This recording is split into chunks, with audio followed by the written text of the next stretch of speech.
Good Yontif, everyone. Shana Tova, Gemar Chatima Tova. May we all be sealed for a good and sweet and healthy new year. And welcome to the Yom Kippur installment of my sermon for 5783. And I welcome the opportunity to receive thoughts, feedback, questions, conversation about this. I hope if people have that, I would be very, very interested in continuing this conversation with people. So, it is not news to anyone that we are currently living through a time of great crisis in our society and in our world. Or maybe it would be more accurate to say a time of many great crises, each of which on their own would be sufficient to engender in us a profound concern and to motivate us to some form of action. Let me list some of them.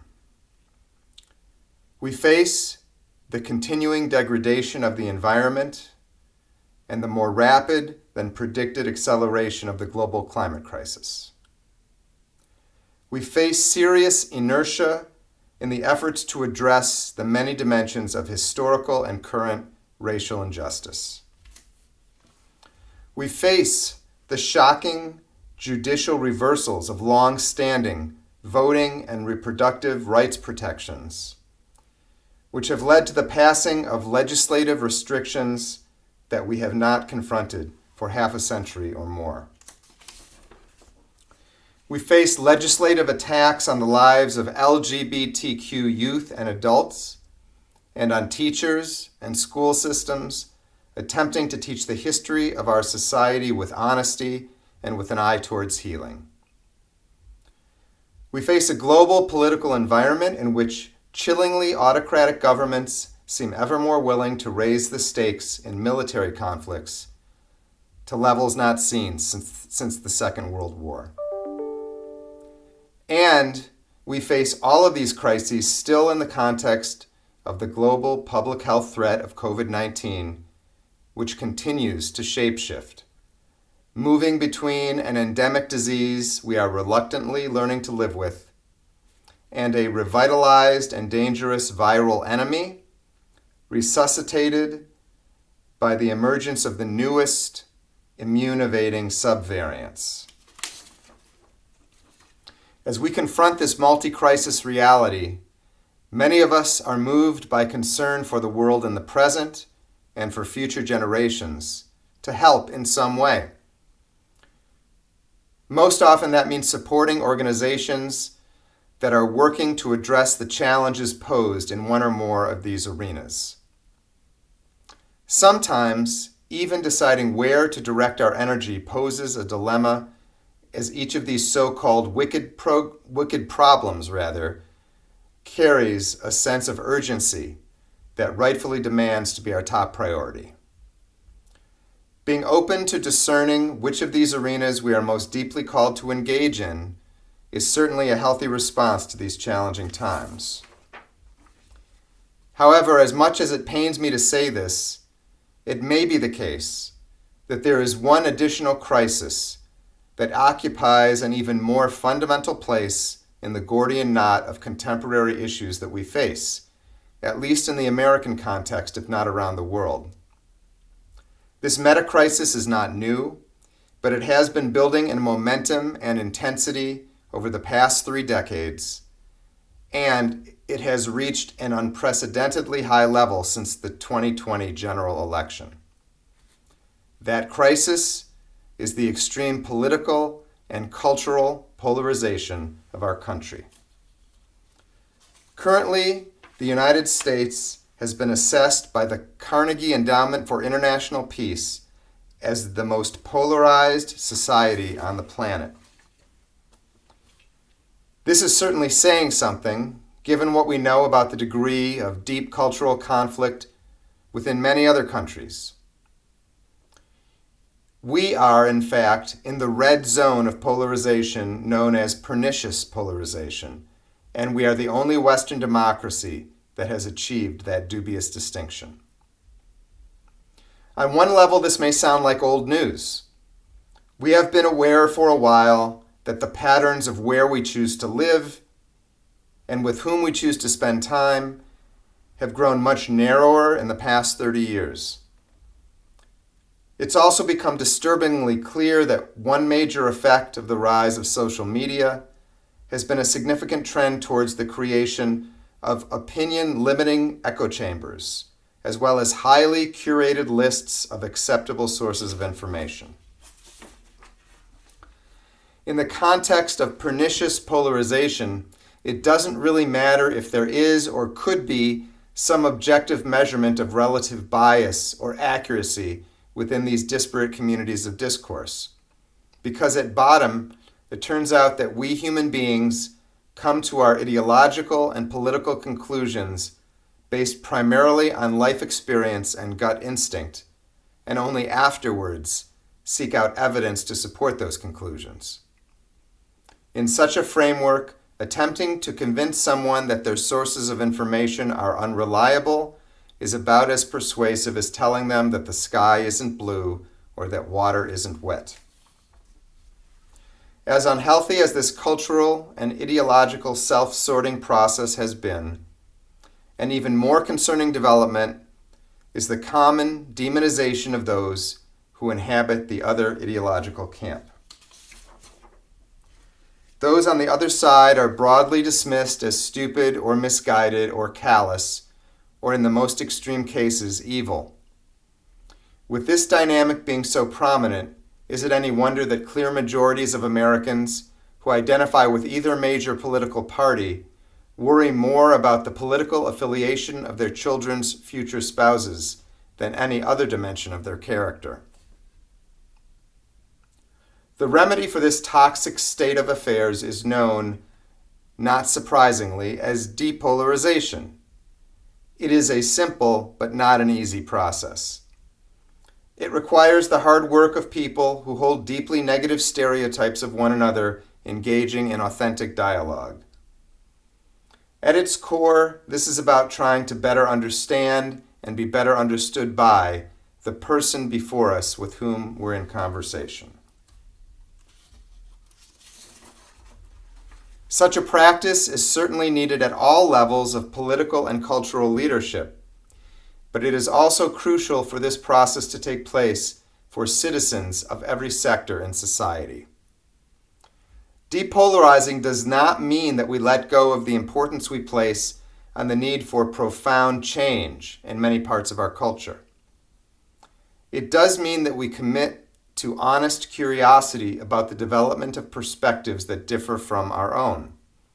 As Rabbi Amy Eilberg states in her excellent book, From Enemy to Friend, setting aside the agenda of proving the other side wrong, people share their own unique personal narratives and passions, as well as doubts, uncertainties, and areas of inner conflict, rather than reciting fully formed, canned positions.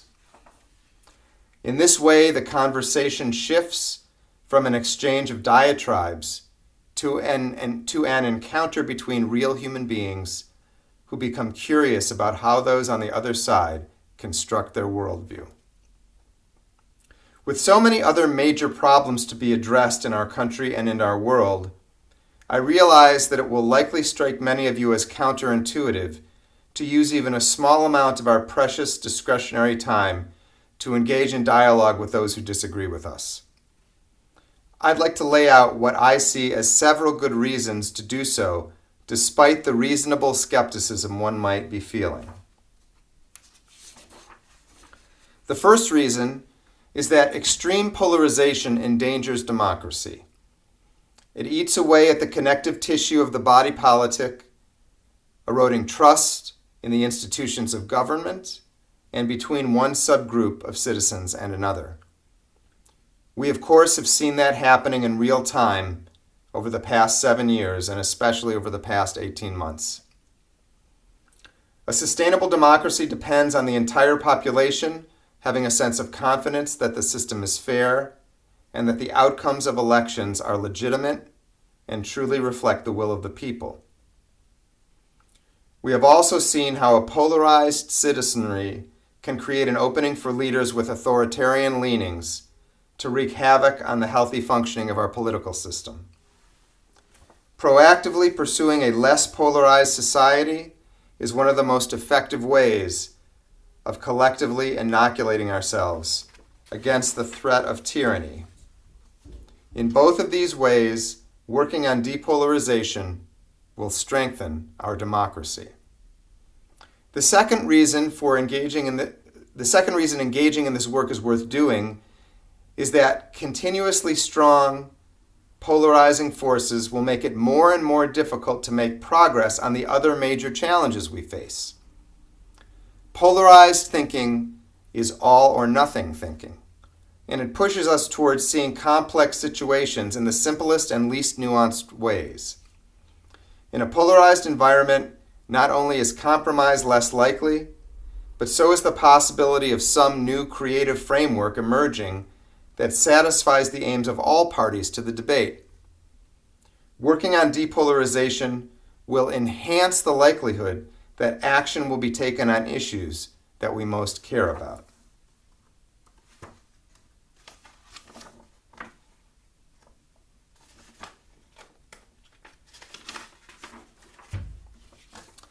The third and final reason that I believe investing in this effort is critical for us as a nation is that we are on an ecological trajectory that promises increasing confrontation with outsized climate-driven weather events, such as the most recent and devastating example of which we're all bearing witness this week in Southwest Florida, this past week.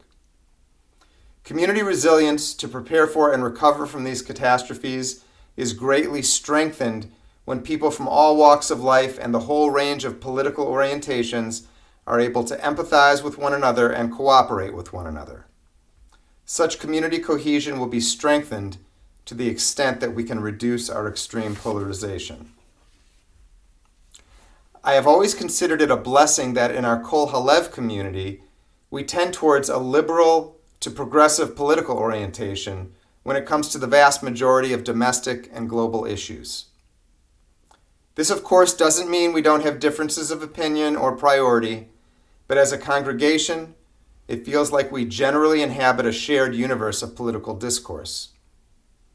In contrast to this, I have many colleagues within and beyond the Jewish community serving congregations in Northeast Ohio and around the country in which there are very deep and fundamental political divides. These divides invariably result in dismay for some subset of their congregations, regardless of who wins any given general election or whether a particular piece of legislation is adopted or defeated. I've heard a number of these colleagues lament the difficulties posed by this sensitive and potentially volatile dynamic. However, such politically diverse congregations also have a built-in opportunity to combat the polarization trend of recent decades that we in Kol Halev do not have so easily. It's true that in one particular arena we do have within our own community this diversity of perspective. That is when it comes to questions around the conflict and the dynamics between Israelis and Palestinians. Among our members, there are some whose strongest associations with Israel are its accomplishments in the technological, economic, and cultural arenas. And there are others whose strongest associations with Israel are the oppressive conditions under which many Palestinians suffer on a regular basis. And there are still other members who are pulled in both or neither of these directions. Over the years, we have made a number of sincere attempts to bring people with this range of perspectives into dialogue with each other with what I would call moderate success. But I'm not sure how much participants in these conversations have been able to take their experiences from the structured setting of a workshop and apply them to spontaneous interactions in the real world. There's no doubt that we within Kol Halev, and most certainly the Jewish community more broadly, have much room to grow in terms of our capacity to recognize, respect, and even value the diversity of Jewish perspectives on Israel and Palestine. I personally hope and aspire to be involved in supporting that forward movement, but that still leaves open the question of how those of us who feel ready or called to be more involved in this practice in the context of domestic political tensions might do so. Well, it turns out that there are a couple of pieces of good news in connection with that question, and I'd like to conclude by sharing them. The first is that there are a number of recent studies on the history of cultural polarization that have generated an interesting and paradoxical finding. This finding suggests that the very moment when the polarization dynamic in society reaches its peak is also the moment when conditions may be most ripe for creating a path towards de-escalation. Thus, as bad as things are currently, we should recognize, as so many languages symbolically encode, that there is always an opportunity within the crisis. The second piece of good news is that a plethora of organizations have emerged in recent years whose central or sole focus is to facilitate a reduction in polarization across our country. Many of these groups produce electronic and printed resources that can help to frame this problem in a compelling way, regardless of a person's political home base.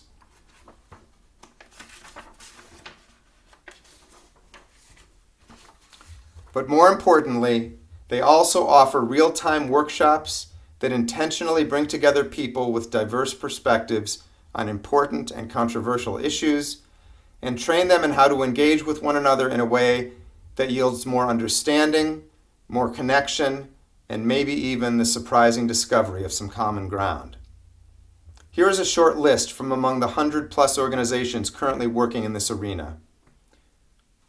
Braver Angels, the Better Arguments Project, the Center for Courage and Renewal, based on the book Healing the Heart of Democracy by Parker Palmer, the Civil Conversations Project, sponsored by Krista Tippett's On Being Initiative, the One America Movement, and Essential Partners, formerly known as the Public Conversations Project.